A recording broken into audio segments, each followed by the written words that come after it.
Fala aí, torcedor do Palmeiras, começando mais um vídeo aqui no canal Central Alviverde. Vamos ver aqui as últimas notícias do Verdão nessa segunda-feira. Tem informação sobre reforço chegando, Martirena do Racing, lateral direito, para o lugar do Mike. Comenta aqui, você aprova essa contratação? Deixa aqui nos comentários a sua opinião. Sem mais delongas, bora pro vídeo, galera. Renanzito, e esse empate, essa estreia do Palmeiras, hein? A gente acompanhou, né, com muita curiosidade para saber como é que os times se portariam em campo. E foi um Palmeiras que ficou aquele gostinho, né, de que poderia ter vencido a partida. Se tivesse que ter tido um vencedor ontem, esse vencedor era o Palmeiras. Pelas chances que foram criadas, né? O Palmeiras assim, mostrou superioridade e a sensação que eu fiquei foi que acho que a estreia, o adversário, o estádio, o ambiente, a atmosfera, tudo isso acabou pesando um pouco na hora de ter tranquilidade naquele momento de finalização. Acho que o Estevão perdeu o gol, esse lance que a gente está vendo aí, a defesa do goleiro, que é o goleiro reserva, inclusive. Acho que o Palmeiras fez um bom jogo, não é para se lamentar. Muito pelo contrário, é para olhar para o lado positivo de uma grande estreia no sentido de bola e corrigir, acho que essa tranquilidade na hora de finalizar. Acho que o Palmeiras fez uma bela partida contra o Porto e assim, óbvio que vai ter muita gente que vai olhar e vai falar, poxa, o Porto em crise empatou com o Palmeiras que, né, poderia ter ganhado e tal, a superioridade do futebol brasileiro, jogadores melhores, né? Mas assim, eu prefiro ficar com a boa atuação do Palmeiras e acho que o ajuste que o Abel deve fazer para o próximo jogo é com relação a essa tranquilidade na hora de você finalizar. O que faltou foi aquela pontinha de eficiência ali, né, no ataque, né? O Rios teve chance, o Murilo mandou uma bola na trave, o Estevão também. Foi um time que teve um bom comportamento em campo, que conseguiu pressionar, inclusive marcou alto o Porto, ele deixou o Porto em situações difíceis, especialmente no segundo tempo, né? Que os portugueses cansaram também, então o Palmeiras teve essa intensidade, apresentou essa intensidade no jogo. Mas faltou realmente esse detalhe de a bola entrar. E aí eu imagino, e você já está dizendo também, que é esse ajuste que Abel Ferreira vai fazer agora. Será que ele vai trocar alguma peça? Vitor Roque ontem foi titular, não teve uma grande exibição, né? O Flaco não foi preterido ali, até porque era uma tendência natural mesmo. Você imagina algumas mudanças para essa próxima partida? E ele já teve ali, né? Já fez algumas mudanças. O Aníbal ganhou a vaga, né, do M. Aliás, fez uma grande partida. O Gustavo Gomes jogou demais. A zaga fez uma partidaça, né? O Murilo também. Também. Defensivamente, o time se portou muito bem. Também. O Everton fez boas defesas. O Palmeiras tem um time, tem uma base que é uma base que já vem jogando e que já vem atuando, principalmente na Libertadores, onde o time terminou com a melhor campanha. Não consigo imaginar o Abel fazendo grandes mudanças no time. Acho que ele já tem uma ideia, agora enfrenta um adversário que, óbvio, tem grandes estrelas e tal, mas a gente já viu que no jogo contra o Al-Ahly, o Inter Miami deixa muito espaço. Então é aí que é a hora que o Palmeiras pode fazer a diferença. Cuidar do ET ali na frente, óbvio, não deixar ele solto, porque de fato ele resolve. Mas eu vejo que é um jogo onde o Palmeiras pode vencer, enfim, vencer a sua primeira partida. Tá todo mundo com um ponto. Era o grupo que a gente imaginava. Aliás, ninguém fez gols, né? Tá todo mundo com 0-0. 0-0, 0-0, né? A gente imaginava um grupo com o Palmeiras saindo na frente, né? De repente, o palmeirense comemorou demais assim, o empate no primeiro jogo, né? Que foi no sábado, ainda o Inter Miami contra o Al-Ahly. E assim, tem muita coisa para acontecer. Se o Palmeiras não classificar em primeiro, tem totais chances de classificar em segundo. Mas é importante pegar a liderança por conta do cruzamento, né? Porque depois você pega o grupo de Botafogo, PSG e Atlético de Madrid. E o PSG tá deixando todo mundo apavorado, então, né? Mas eu acho que golear na estreia o Atlético de Madrid 4-0, a liderança do grupo é importante. Mas eu acho que assim, quem vier ali vai ser complicado, né? Todo mundo, não tem pedreiro. Não tem moleza, mesmo que vier o Botafogo. Sim. Se vier o Botafogo, esquece. É jogo difícil também. Com certeza. Então, assim, não tem molezinha. Acho que é melhor o Palmeiras classificar em primeiro, óbvio, porque aí não foge do confronto com o PSG, mas não sei, acho que o Palmeiras está tranquilo, não é um momento assim para você achar que o Palmeiras é uma decepção assim logo de cara, sabe? Tem tudo para conseguir 2 vitórias nas 2 próximas partidas, né? Contra o Al-Ahly e contra o Inter Miami. O Al-Ahly acho que até um confronto mais complicado, mas o Palmeiras é superior. E o Inter Miami se mostrou muito frágil nesse primeiro jogo. No segundo tempo ele cresceu. O Messi, claro, é o Messi, segue sendo um ET, mas é um time que demonstra muitas fragilidades. Então o Palmeiras tem tudo para conquistar essa vitória. Vamos ouvir Abel Ferreira depois da partida de ontem? Conseguimos impor ritmo no jogo e criámos oportunidades suficientes, na minha opinião, quer na primeira, quer na segunda. Mesmo o Porto, isto era resultado em condições normais, 2-1, 3-1, 3-2, mas infelizmente isso não aconteceu. Mas é isso, orgulho por um lado, por aquilo que fizemos, frustrado pelo resultado, porque eu sou muito transparente, não é? Eu não consigo esconder o que sinto, por muito que disfarce. Mas enfim, seguimos. Então, Abel Ferreira, e ele fala, né, durante a coletiva dele, do orgulho que ele sentiu do time pelo que apresentou em campo, mas, claro, um pouco de lamentação também por não ter conseguido a vitória. A gente já falava aqui, né, o quanto esse jogo seria importante para ele, não só pelo coletivo, porque ele quer ver o Palmeiras indo longe, isso é óbvio, mas também porque ele estava enfrentando um time do país dele, era um jogo que seria muito visto ali em Portugal, então teve esse ponto também. Imagino que ele saiu satisfeito, até pelo que ele falou, né? Assim, o Abel não teria motivo para estar insatisfeito com o que o Palmeiras apresentou. E até o que o Palmeiras fez contra um Porto, que, na minha visão, jogou também uma boa partida, né? É um trabalho que está sendo desenvolvido, é um trabalho teoricamente novo. Martin Anselmi é um treinador que me parece ser muito bom treinador. Conheço pouco do trabalho dele, mas andei lendo muita coisa assim ultimamente, até por esse jogo contra o Palmeiras, no caso do Porto, e é um técnico promissor nos trabalhos, é um trabalho que está começando, mas assim, achei que o Porto também atacou, também teve chance de fazer gols. Teve o mérito da defesa do Palmeiras em muitas jogadas ali do Porto, e principalmente defesas do Everton, corte da zaga, a zaga neutralizando. O Porto também se abriu ou se atirou para vencer a partida. Foi um jogo aberto, foi um jogo legal. De fato, se tivesse sido 1-1, eu ia ficar mais satisfeito, né? Mas esse 0-0 prova que os dois times têm chance de classificação nesse grupo aí. E tanto que o goleiro do Porto, né, foi um destaque, ele que nem é o titular, porque o titular é da seleção portuguesa, foi campeão da Liga das Nações, inclusive, sendo o herói, mas ainda assim, né, ele sendo reserva, teve essa oportunidade e fez toda a diferença na partida. Temos o Everton também falando sobre o jogo, sobre o empate, sobre a torcida? Sem dúvida, a gente tem acesso a tudo, né? Todo mundo aqui tem rede social e acompanha e fica feliz, porque não é um momento especial só para nós jogadores, mas para toda a torcida também.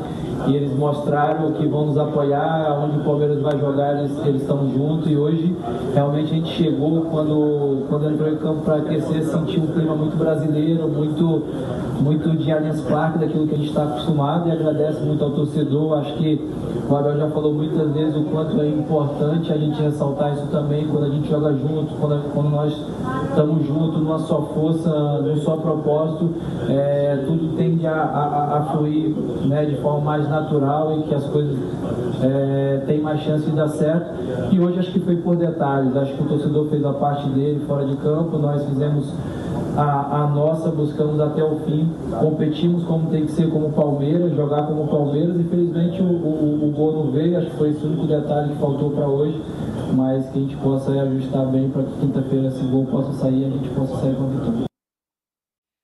Então tá aí, né, o Everton falando sobre esse resultado de ontem, ele também fala em alguns momentos sobre a torcida. A Yara tá de volta, gente? Me avisa aqui. Então, estou colocando. O cachorro-quente ainda não terminou. Ela pediu o segundo. Ela pediu o segundo. Gente, ela já comeu cachorro-quente, ela pode participar daquelas disputas de quem come mais cachorro-quente, sabe? Aquilo é muito ruim.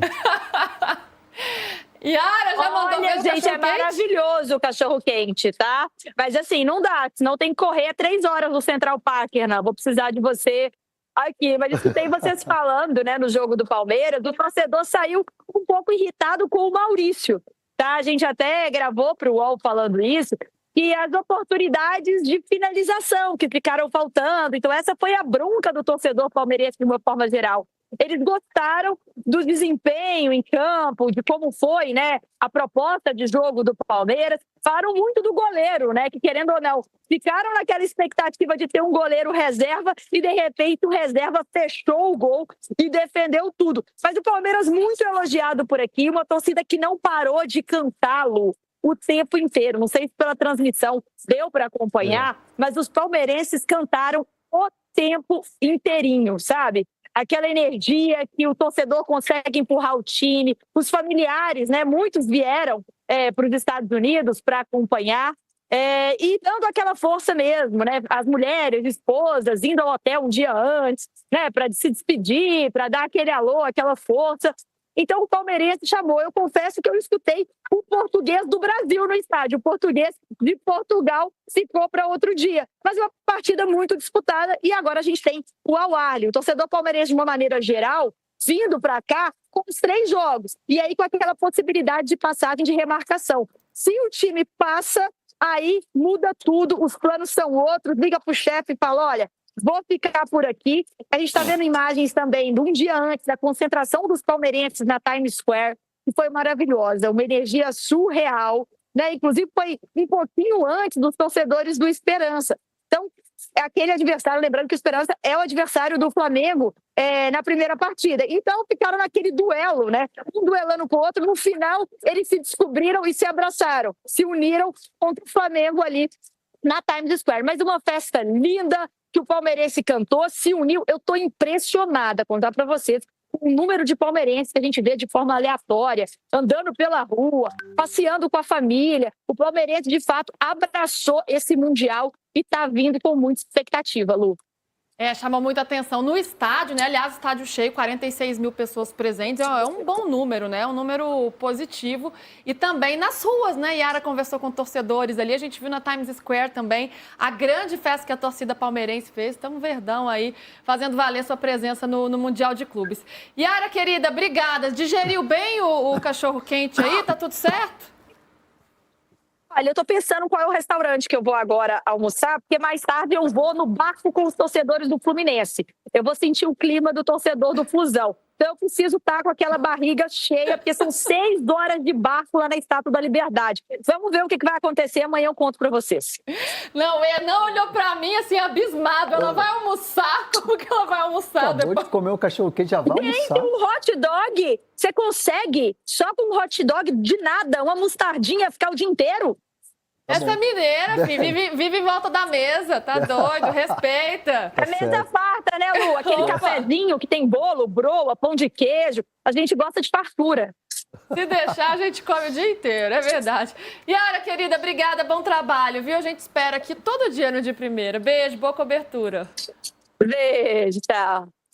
Vamos para mais um rápido intervalo agora no De Primeira no canal UOL, mas a gente segue aqui no YouTube, tá? E a gente volta para falar, claro, mais sobre o Mundial de Clubes. Tem Palmeiras ainda, tem Botafogo e tem Mercado da Bola, tá? Tá achando que tá parado? Tá não. André Hernan vai trazer as boas novas pra gente. As boas. Opa. Então vamos pro break. Ainda tô me adequando aqui a esse novo estúdio, ainda tô me organizando novo por estúdio, aqui. Novo velho estúdio. Novo velho estúdio, é um posicionamento diferente. Aliás, pessoal, vocês falaram aqui, eu acabei me perdendo aqui dos comentários de vocês sobre o estúdio. Mas eu vi um que falou que está muito bonito, então obrigada. Teve isso? Teve isso. É uma mudança de layout, isso, dá para dizer assim. Layout. Deixa eu pedir mais likes aqui para vocês. Deixem likes, podemos aumentar aqui os nossos likes. Vou registrar as participações de vocês por aqui e na volta a gente fala mais sobre o Botafogo e também sobre o Palmeiras. Alex Marcelo, Maurício Vilas Boas. Honestamente, uns 10 clubes da Série A venceriam o Porto. Não pegava G6 no Brasileirão. O Porto não pega G6 no Brasileiro? Não pega G6 no Brasileiro. Mas, de alguma forma, esse jogo mostra que os brasileiros que são top estão, ao menos na primeira é óbvio que não, né? Na segunda para a terceira prateleira da Europa. Eu acho que é muito relativo a gente falar isso. Eu não gosto muito dessa comparação de tipo, se o Flamengo jogasse a Premier League, em que lugar ficaria? Porque não joga, nunca vai jogar. Aliás, o Boto falou isso, né? Falou que ia brigar nas primeiras posições. Então, mas é porque aí não tem como, porque não dá. As oscilações que os times têm lá não são as mesmas que os times têm aqui. Os problemas que os times têm lá não são os mesmos problemas que os times têm aqui. Aqui não tem problema de gramado, aqui não tem problema de calendário. Lá, né, no caso, não tem problema de gramado, problema de calendário. Lá os times contratam, lá não tem série de lesões que o cara não tem como repor. Lá tem elencos mais completos. Então, assim, a moeda dos caras vale 7. Estou falando em relação à Premier League. Lá Libras é 7-1. Então, assim, não dá para você mensurar. O Flamengo aqui nada de braçada na questão financeira porque é um time organizado, contrata os melhores jogadores, sim. Mas é porque é uma organização dentro do futebol brasileiro. Você falar que o Liverpool lá é organizado e o Nottingham Forest não é. Por isso que um foi campeão e o outro ficou fora ficou ali no limite da Champions, não classificou na Champions. Ou propriamente o Chelsea que está voltando agora. Não dá para falar que um é organizado, o outro não dá, e que aqui o Liverpool jogaria a Série B e ganharia com o pé nas costas, ou jogaria a Série A e ganharia com o pé nas costas. Eu acho que são culturas diferentes, realidades diferentes. Eu acho que é um exercício muito mais para a gente brincar do que propriamente para a gente levar a sério. Aqueles exercícios de ficar imaginando, né? É muito mais a brincadeira, mas o problema é que a galera leva a sério isso. Sim, mas quando você tem um torneio com mais enfrentamentos, acho que a gente tem um termômetro melhor, né? Por exemplo, o Mundial de Clubes tem essa noção. Voltamos então no canal UOL. A gente estava debatendo aqui, aliás, vocês também, opinem aí, vocês que estão no canal UOL, vocês podem ir para a segunda tela também, conversar com a gente aqui no chat do YouTube. Será que um jogo desse, como entre Porto e Palmeiras, mostra que os clubes top no Brasil estão na segunda prateleira da Europa? Eu e Hernan estávamos aqui debatendo sobre isso. Vocês contem pra gente o que vocês acham. Deixa eu registrar algumas das participações por aqui. O Dinho Mabellini, invasão, 40 mil palmeirenses no estádio dando show. Aqui não é modinha. E o Marcel Hahnemann. Hernan, infelizmente o trabalho do Zubeldia deu ruim em algum momento, se perdeu. Tô triste com a saída dele. Porém, agora é torcer para dar certo essa bola de prata. Gostei da volta do Crespo. E o Adson, Porto é time ruim mesmo. Tá falando aqui. É um time em construção, né? E o Michael, Johnny, Porto é fraco e o Palmeiras segue não apresentando nenhum futebol mágico. Rogério Giovanni por aqui também, William Darcy.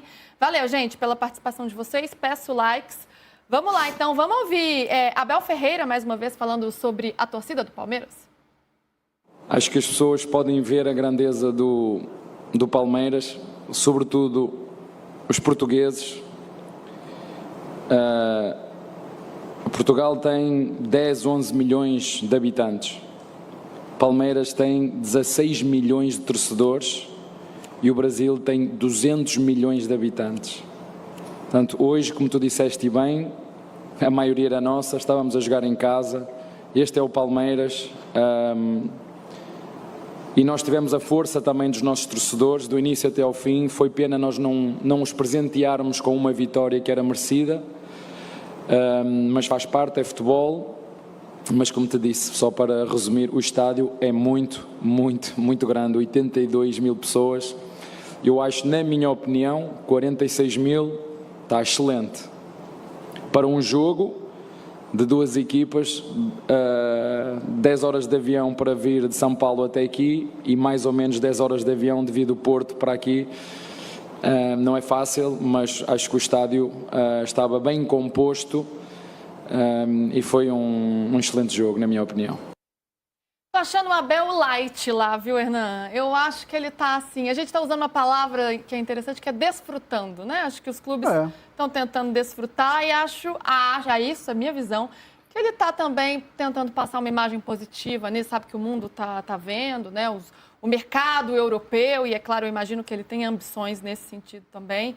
Então, eu tô achando o Abel um pouco light, assim. Acho que nem tem muito motivo para estar diferente, né? Não tem muito motivo para ter nenhum tipo de enfrentamento, ou tá ranzinza. Ele até brincou com a questão do gramado, parece que os gramados ruins me perseguem. Tirou de letra, né? Acho que não tem muito motivo para isso. Ele é um treinador que sabe que o Palmeiras é um time muito bom, que é um time vencedor no Brasil, que é um time que está se remontando, se remontou bem, que o trabalho dele está sendo bem desenvolvido, já tem 5 anos quase, mas que chegando lá não é, aqui eu coloco a mesma pressão que ele se coloca, por exemplo, se fosse numa Libertadores, como está sendo na Libertadores, né? Acho que o Mundial é um plus assim que o Abel queria muito participar e participar bem, com o Palmeiras bem, com um elenco legal, com um elenco já se reformulando e já trabalhando bem. Ó, a resposta está aí, ó. Acho que isso aí enche o treinador de orgulho, enche o time de orgulho, né? Então, assim, se o Palmeiras sair na próxima fase aí para Atlético de Madrid, para PSG, seja quem for o adversário, o Botafogo, eu acho que o Palmeiras tem que voltar para o Brasil feliz de uma participação legal, e acho que é dessa maneira que tem que encarar. E o Abel estando mais leve, mais light, é a prova de que o Palmeiras está levando esse Mundial desse jeito. Não é que não está indo lá para passear, está levando a sério, está competindo, quer ganhar. O Abel ganha até, não gosta de perder nem no pádel lá no CT, lá na academia de futebol, para os caras da comissão técnica dele. Então ele é competitivo, quer ganhar, quer chegar o mais longe. Mas há um entendimento de que lá estão as 32 melhores seleções, melhores times do mundo, os 32 melhores times do mundo, e que o Palmeiras está lá para jogar, para desfrutar, para vencer, para perder, enfim, não é o favorito, não tem essa pressão como se tem, por exemplo, aqui na Libertadores ou no Brasileiro. Galera, e o Palmeiras sonda o lateral do Racing aí para substituir o Mike e entra na disputa junto com o Santos. Esse lateral aí muito bom de bola, que é o Gaston Martirena, lateral direito lá do clube argentino, e o Palmeiras quer a contratação dele aí para suprir a vaga do Mike, né, que está de saída. Lembrando, esse Gaston Martirena tem apenas 25 anos de idade, então é uma troca muito boa, né? Sai Mike já um pouco velho e vem um moleque novo aí, o Martirena lá do Racing. Vamos ver aqui um pouquinho, não vou ver a notícia, né? Porque muita gente já pode ter visto, é que o Palmeiras quer a contratação dele. Vamos ver aqui as estatísticas, né? Onde ele começou jogando, quais os títulos que ele tem, né? Ele que atualmente está no Racing, começou sua carreira no Liverpool, lá do Uruguai. Começou em 2020 lá e aí foi vendido em 2023 por 2,36 milhões de euros. Está lá há 2 anos, né? O mês que vem vai fazer 2 anos que ele está lá. E aqui são alguns títulos que ele tem na carreira. Ele conquistou 3 ao total. Vamos ver aqui quais são eles, né? Por quais clubes. Ele conquistou uma Supercopa Uruguaia Winner em 2023 pelo Liverpool e conquistou em 2024 a Sul-Americana e em 2025 a Recopa. Essa Sul-Americana aqui venceu contra o Cruzeiro e a Recopa ganhou do Botafogo, que foi o campeão da Libertadores. Então já tem 3 títulos aí na carreira, é um cara até que vitorioso, 2 títulos importantes, né? Praticamente aqui a Série B da Libertadores, mas é um campeonato muito valorizado também. E aí, Palmeiras quer a contratação. Vocês aprovam a vinda dele, galera? Gaston Martirena? Deixa aqui a sua opinião. Agora eu fico por aqui e até o próximo vídeo, galera.